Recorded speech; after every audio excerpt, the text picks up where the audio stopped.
So as a fine member of society, like everyone else, I love marine biology. So this game, Splatoon 2, seems perfect for it. I mean, you got a squid, an octopus. Well, at least the biology makes sense in this game. Great.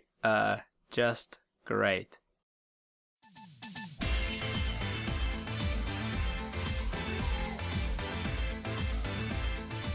Now that's comedy.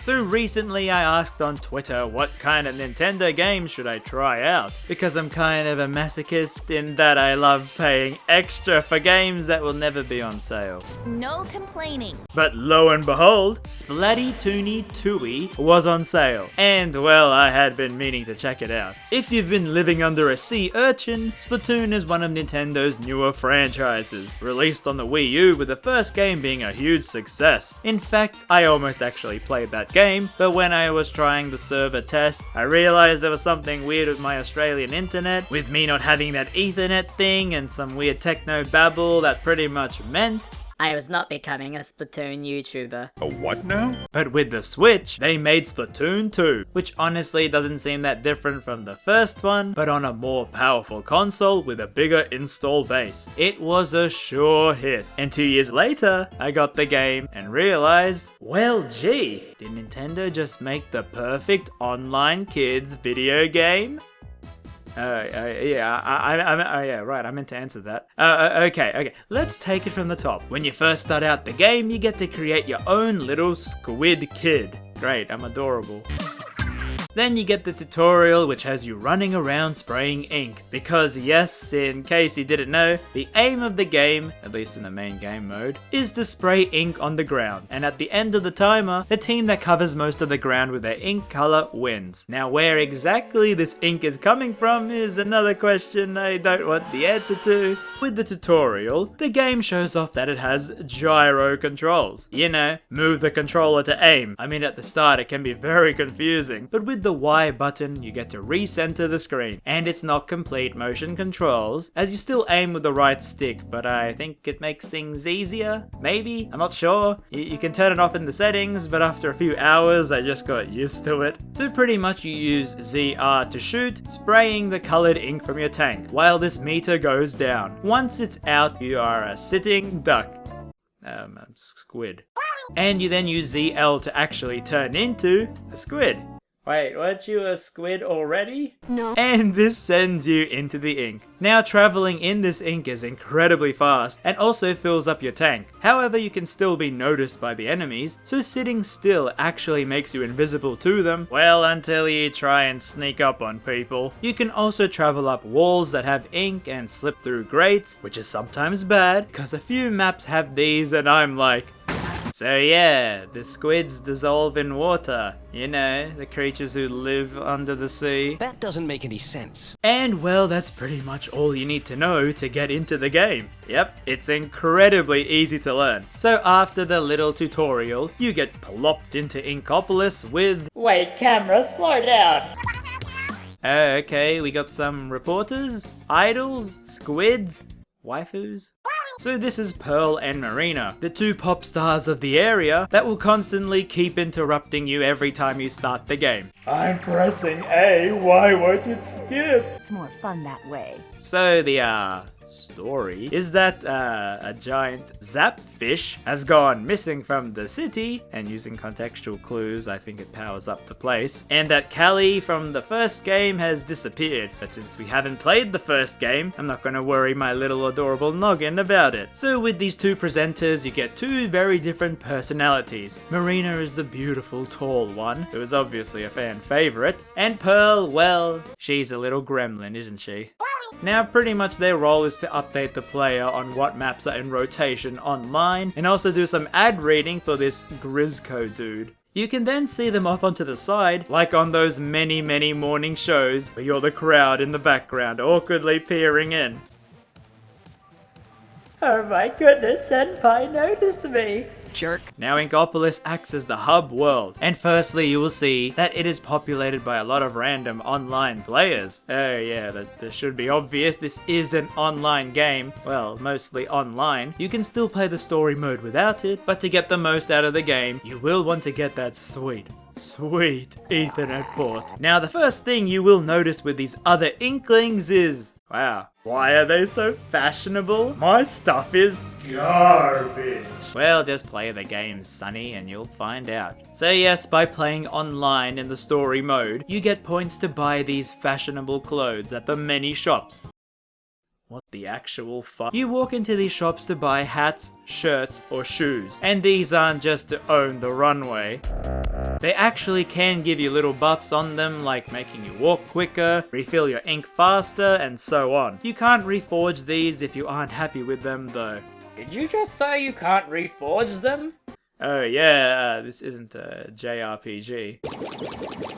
But yes, don't worry. If playing online, you see a stylish shirt that someone else is wearing, they actually appear here, and you can talk to this, tall dude, and he will order it for you. Although it may not be exactly what you had in mind. And lastly, with the shops, there is one more with Sheldon. Why does he keep talking? I like my weapon. No, I don't want to try out the others. So yes, this helpful guy sells you different ink weapons, and they are all completely unique. Like an umbrella, a road roller, and a bucket. You just chuck the ink right on over there. I hate it so much. He does, however, let you try before you buy, which is nice of him. Now that you're all kitted out, it's finally time to actually get into the modes. And there are three main ones: Story, Online, and Salmon Run. First is Story, and to get to it, well, follow the mysterious maiden down the sewer.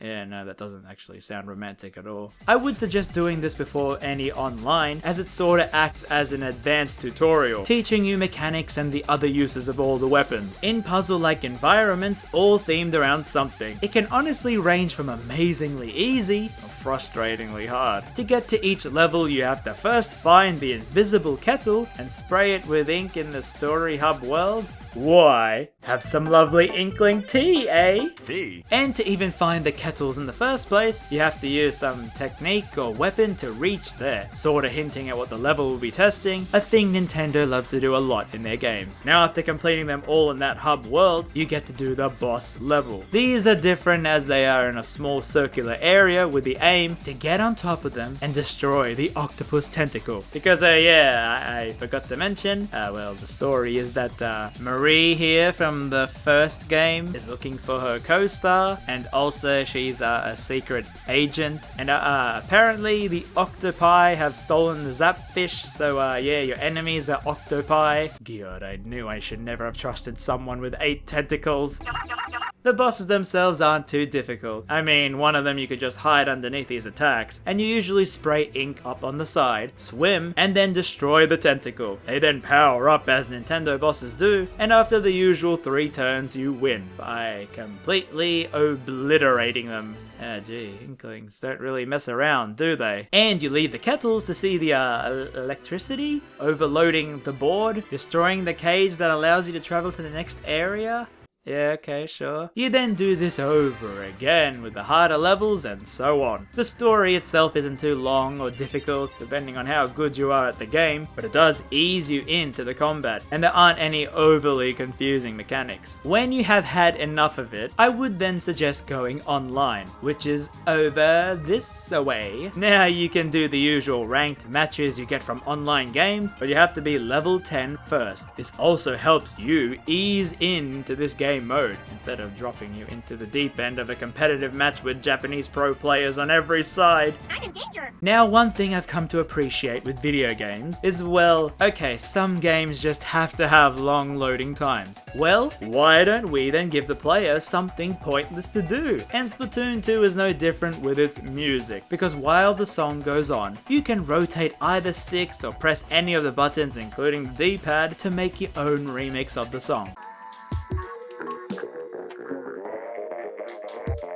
Well, now time for the online modes. And the first main one is Turf War, which is to cover everything in the ink of your team's color before the time runs out. I like this mode the best because it doesn't focus on you beating the other players. It's all about squirting that ink. Oh yeah? Well, I mean, defeating an opponent stops that person from covering the ground with their own ink, so it still is kinda worth it, which is why I think this mode is the best. As in, on a team you have players who either want to do the old Call of Duty 15 kill streaks Apache inbound, mixed in with the others who just want to paint by numbers. This is so soothing. The other game modes, however, find you in ranked online, with the first being Splat Zone, which is just like King of the Hill, where you must cover certain areas of the map with ink and hold it for a length of time. Tower control is similar, but the zone is moving. Rainmaker is where you have this golden weapon, and you have to pick it up and carry it to the other team's base. Finally, there's Clam Blitz. What the heck is that, American football? Heh, imagine liking sports and video games, am I right? This mode is where you pick up clams, go to the enemy base, and chuck them through the goals. Now honestly, I still prefer Turf War over these modes, because I guess I'm an artist or something. But my favorite out of these would probably be Splat Zone or Tower Control. So then with Ranked you get, ranks. And this is what determines who you get matched up with. Usually, people of similar level. The maps themselves also rotate, so if you do play for a long while, it can be a bit repetitive seeing the same map over and over again until you pass the hour mark and then it changes, so yeah, just take a little easy with it. As for the maps themselves, I won't say too much on because honestly, there are so many maps, but are all different with their own mechanics, gimmicks, and secret passageways. Then the final mode, which I showed beforehand where Pearl and Marina were doing that sponsor ad thing. It's the Grizzco sponsored Salmon Run, or i.e. Call of Duty Zombies Horde mode. Here is where you put some smelly overalls on and get launched onto an island with 3 other players. This is where you must defeat enemies in waves, with the bosses dropping salmon eggs, and I guess squids love to eat them. You have to then collect a certain number each round before getting called back to the boat. Now on the lowest difficulty and rank, this is incredibly easy, and the tutorial they give you beforehand shows you how to defeat the bosses, like using your bombs into their exposed weak points and so on. But when you rank up, the style changes, with it getting insanely hard. Oh yeah. Like, why is it dark all of a sudden? Oh my goodness, why are there so many salmon? This energy's incredible. And then you get rewards based on how well you do. I would say this could probably be my favorite mode, and not because I used to spend hours and hours on Call of Duty Zombies back in the day, but it had to be hindered with the random weapons. So here you don't actually use your own weapon, you instead get either the normal one, a sniper, or the dreaded paint bucket. And each round it randomizes them between the players. So you have to be pretty unlucky like me to get stuck with the bucket for all the rounds. I guess it's to balance things out, and I'm sure some people are really good at it, but I just can't. It doesn't make any sense. How do you defeat salmon with a bucket? That is ridiculous. And well, that's pretty much the majority of the modes you see in the game. And hopefully from what you can see, it's actually very friendly to a younger audience. Oh, not just because of the bright colors and easy controls, but how they ease you into every game mode, with the story teaching you more mechanics, or having you to get to level 10 before trying out ranked. Or how there's no real form of online voice chat griefing in the normal modes, although there still is teabagging, except they call it squid bagging. But the biggest point is that it's pretty much a shooter game with no focus on defeating the other team. You just paint the ground and win. All of these point to the fact that this game is perfect for a younger audience, which is then surprising that you see a lot of adults are actually playing this game instead. Yes, there is something just therapeutic about filling in places with color, and I guess it helps with how good the actual textures of the ink look like. I mean, for a Switch game, it really pops with the highly saturated colors and how things react to the ink and the varied lighting on each map. It could be argued that this is one of the better looking games on the Switch, and it runs extremely well with no lag, and surprisingly no online hitch-ups as well. Like, I only had 2 games disconnect on me, which probably was due to me streaming it while playing, as other times every match ran smoothly with no lag from what I could tell, unlike some certain other Nintendo games. Anyway, I also quickly want to mention the music, because hello? What the heck are they saying? And why is it so catchy? The game goes for this Banjo-Kazooie type of dialogue with the grunts, and they do that in the songs as well. Now the genres the OST covers are immense. Like if you can think of a genre, the game has it. And I have to mention this one thing, because I can't stop laughing at it. The song which plays when there's 1 minute left, it sounds exactly like the song that plays when you have to run downstairs when your mother says dinner is ready. Okay, also, one more thing. There's this shrimp that has been deep fried. He sells food that you can buy to get boosts, like more experience for a time being and so on. I would tell you more about it, but like getting currency for it is kinda hard. And also I'm feeling really hungry standing next to him, and I don't know what will happen if we stay around here for much longer. RamZaes? What is it? This game also has a rhythm game. Excuse me, what? So, yeah, this was random. There's a rhythm game here, where you can play all the songs you hear from the game. And, yeah, it's fine. I mean, I wish there was some visuals, like the actual idols in the back, but it's still good. And also, by the way, this is the plus button, not the directional buttons. Thank you, Twitch chat, for helping me figure that out, because I'm so dumb. It's true. And lastly, I want to mention the all-important, but now forgotten, Splatfest. So over the 2 years since its release, they would have these things every 6 weeks or so. And well, they were pretty much you pick a side and you would have to win special themed battles to help support your team, with the points tallied up at the end. Some of these included which food you preferred, or which turtle you like more, okay? But thankfully for me, I did manage to get the game just before the final one, Chaos versus Order. And I picked Order because I prefer Cyberpunk over Mad Max. No, it's not because I like Marina more than are you crazy? Don't get silly ideas. These start out with the pop stars doing their old show, but then you realize,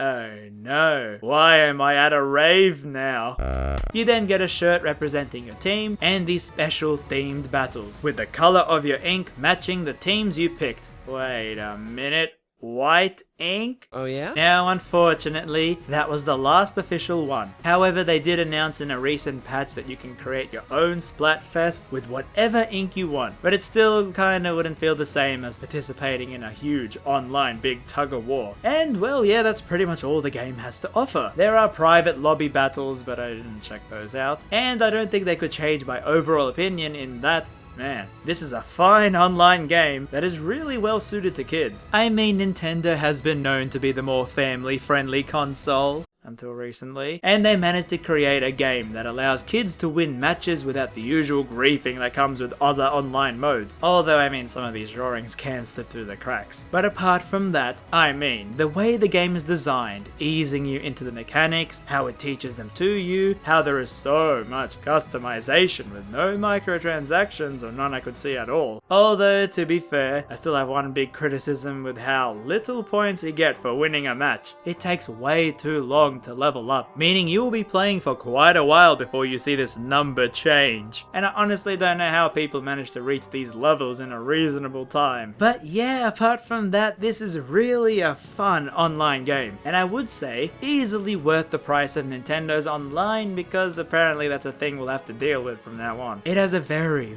low barrier to entry, with tons of things to do and unlock, with some insanely catchy music and aesthetic. And I can't honestly wait for the next one, so I can jump in early with all those splatty fests. But maybe then, with that game, they can finally give us the answer as to why, just why, do squids dissolve in water? I mean, come on, kiddo. Tell me the answer. Why do you dissolve in water?